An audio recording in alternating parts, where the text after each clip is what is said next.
कळत नव्हती.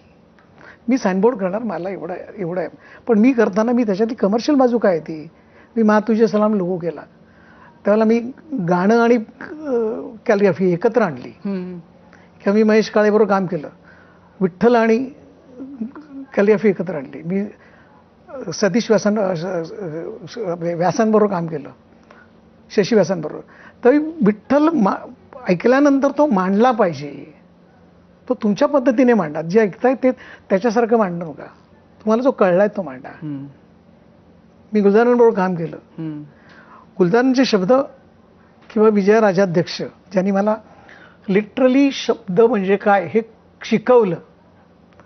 शब्द काय असतो, त्याच्यातून भावना काय असतात, त्या किती कशा असतात त्या.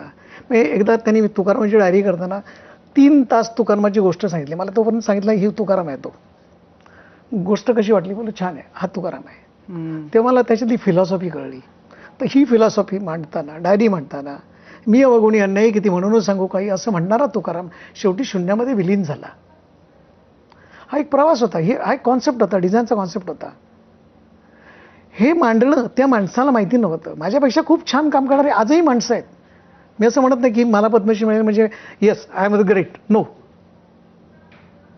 पण तुम्हाला या सगळ्याचं मांडणं हे जगासमोर आणायचं असेल तर तुम्हाला त्याचं डॉक्युमेंटेशन करायला पाहिजे. डॉक्युमेंटेशन करून त्याच्यात आज काय झालं, त्याच्या प्रत्येक गोष्टीमागे एक गोष्ट असते. मी हे केलंय, का केलंय. चांगल्या लोकांबरोबर काम करा. आता गुलजारांबरोबर एकदा काम करताना मी काम गुलजारांचं म्हणून मी